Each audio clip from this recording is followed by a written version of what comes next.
Binusisa si The Filipino Flash tungkol sa hidwaan nila ng ilang sports analyst. Nakatutok si Trisha Safra.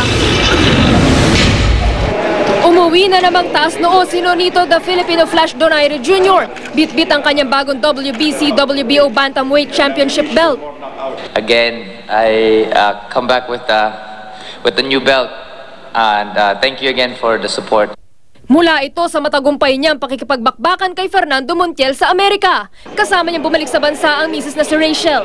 Sa sandaling pagkakataong ibinigay sa media para makapagtanong, nausisa ang umusbong na hidwaan ni Donaire sa ilang sports analysts dahil sa maiinit na sagutan sa mga social networking sites. Nag-ugat ito sa paninisi ng asawa ni Donaire sa ilang sports analyst na nagpalaki raw ng isyu sa away ni Donaire Jr. at ng kanyang ama.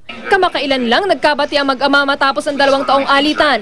Ayaw nang pansinin ni Donaire ang isyu sa mga sports analyst. Kumpiyansa rin siyang hindi nito maapektuhan ang kanyang boxing career, lalo pat pumapangatlo na siya sa world's best pound-for-pound boxers. Lahat ng mga tao nagdadasal para manalo ako.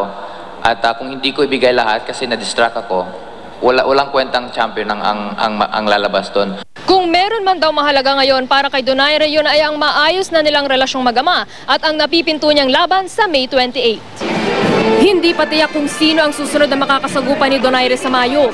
Pero kahit sino pa raw ito, hindi raw uurong ang The Filipino Flash. One more fight ako dito sa bantamweight kasi ang gusto ko na makakuha ng isa pang belt at magiging undisputed champion of the world. Trisha Safra, nakatutok, 24 oras. Ash Wednesday po ngayon mga kapuso.